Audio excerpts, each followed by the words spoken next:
ஜனநாயகன் படத்திற்கு தணிக்கை சான்றிதழ் வழங்க வேண்டும் என்ற தனி நீதிபதியின் உத்தரவிற்கு தடை விதிக்கப்பட்டிருக்கிறது. விவரங்களுடன் செய்தியாளர் ஆனந்த் இணைப்பில் இருக்கிறார். வணக்கம் ஆனந்த், முழு விவரங்கள் என்ன பதிவு செய்யலாம்? ஜனநாயகன் படத்திற்கான படத்தை வெளியிடுவதற்கான சென்சார் சான்றிதழ்களை உடனடியாக வழங்க வேண்டும் என்ற தனி நீதிபதியின் உத்தரவிற்கு சென்னை உயர்நீதிமன்ற டிவிஷன் பெஞ்ச் தற்பொழுது இடைக்கால தடை விதித்து உத்தரவிட்டிருக்கிறது. மேலும் போதுமான கால அவகாசம் சென்சார் போர்டுக்கு வழங்காமல் தனி நீதிபதி உத்தரவிட்டதால் இந்த இடைக்கால தடை உத்தரவை வழங்குவதாகவும் நீதிமன்றம் தெரிவித்திருக்கிறது. மேலும் குறிப்பிட்ட காலத்திற்குள் நீதிமன்றம் உத்தரவிட வேண்டும் என நீதிமன்றத்தை யாரும் நிர்பந்திக்க கூடாது எனவும் நீதிமன்றம் தன்னுடைய காட்டமான பதிலை தெரிவித்திருக்கின்றது. இந்த வழக்கை பொறுத்தவரை இன்று காலை உயர்நீதிமன்ற தனி நீதிபதி வி.டி. ஆஷா ஒரு உத்தரவை பிறப்பித்தார். அதில் இந்த வழக்கை பொறுத்தவரை தணிக்கை சான்றிதழ்கள் முதலில் வழங்குவதாக தெரிவித்துவிட்டு பின்னர் தணிக்கை சான்றிதழ் வழங்காமல் சென்றது தவறு எனவும், எனவே இந்த வழக்கை பொறுத்தவரை உடனடியாக ஜனநாயகம் படத்திற்கு தணிக்கை சான்றிதழ் வழங்க வேண்டும் என நீதிபதி ஆஷா உத்தரவிட்டிருந்தார். மேலும் நீதிபதி ஆஷா தன்னுடைய உத்தரவில் இந்த வழக்கை பொறுத்தவரை தணிக்கை சான்றிதழ் வழங்குவதாக ஏற்கனவே உறுதியளிக்கப்பட்ட பிறகு படம் பார்த்துவிட்டு சான்றிதழ் அளிக்க வேண்டும் எனவும், ஆனால் அவ்வாறு அளிக்காமல் குழுவில் உள்ள ஒருவர் உள்நோக்கத்துடன் புகார் அளித்திருப்பது ஏற்றுக்கொள்ளும் விதமாக இல்லை எனவும், எனவே இந்த படத்திற்கான சான்றிதழ் வழங்குவதற்கோ அல்லது சான்றிதழ் வழங்காமலோ மறு ஆய்வு கமிட்டிக்கு அனுப்பப்பட்ட அந்த உத்தரவோ செல்லத்தக்கதல்ல, எனவே அதனை ரத்து செய்வதாகத்தான் தனி நீதிபதி இன்று காலை உத்தரவிட்டிருந்தார். இந்த உத்தரவிற்கு எதிராகத்தான் சென்சார் போர்ட் தரப்பில் உடனடியாக மேல்முறையீட்டு மனு தாக்கல் செய்யப்பட்டு அவசர வழக்காக இன்று மாலை 4 மணிக்கு எடுத்துக் கொள்ளப்பட்டது. அவ்வாறு எடுத்துக் கொள்ளப்பட்ட பொழுது முதலில் இருந்தே இந்த வழக்கு விசாரணை ஆரம்பத்தில் இருந்தே சென்சார் போர்ட் தரப்பில் தங்களுடைய வாதத்தில் தங்களுக்கான போதுமான கால அவகாசத்தை தனி நீதிபதி வழங்காமல் உத்தரவு பிறப்பித்திருக்கிறார்.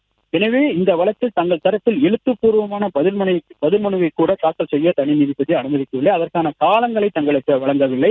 அவ்வாறு வழங்காமல் தனி நீதிபதி பிறப்பித்த இந்த உத்தரவிற்கு தான் நாங்கள் தடை கேட்கிறோம்.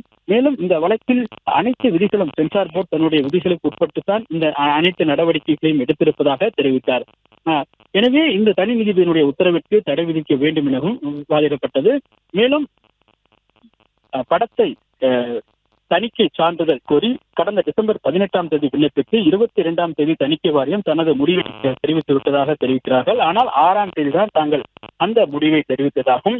ஆனால் தனி நீதிபதியிடம் மனு தாக்கல் செய்த பிறகு தாங்கள் நிராகரித்த அந்த உத்தரவை அவர்கள் எதிர்த்து மனு தாக்கல் செய்வீர்கள். மேலும் தனி நீதிபதியிடம் கோரப்படாத நிவாரணத்திற்காக தனி நீதிபதி இந்த வழக்கில் உத்தரவை பிறப்பித்திருக்கிறார். எனவே இந்த உத்தரவிற்கு தான் தடை விதிக்க வேண்டும் என தெரிவித்தனர்.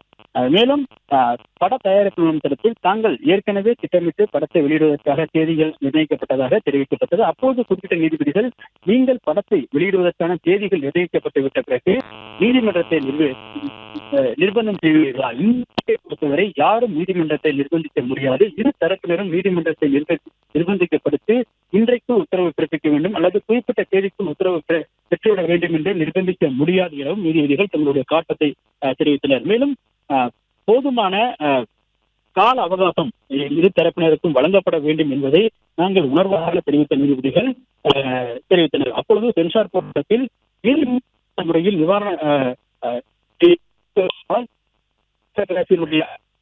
எதிராகவே இந்த உத்தரவுகள் பிறப்பிக்கப்பட்டிருப்பதால் தான் இந்த உத்தரவிற்கு நாங்கள் தடை கேட்பதாக தெரிவித்தனர்.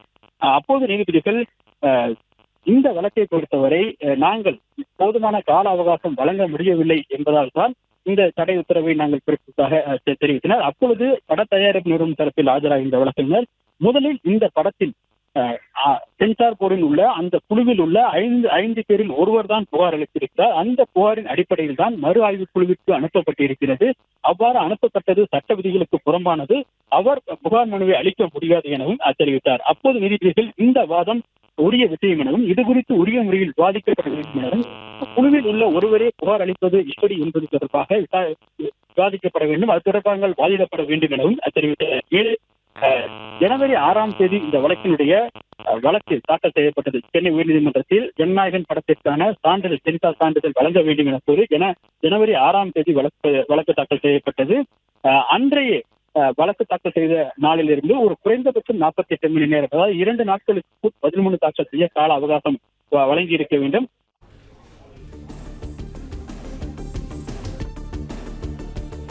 பிளே ஸ்டோர் மற்றும் ஆப் ஸ்டோரில் இருந்து பாலிமர் செயலியை QR கோடு மூலம் பதிவிறக்கம் செய்யுங்கள். செய்திகளை உடனுக்குடன் பெறுங்கள்.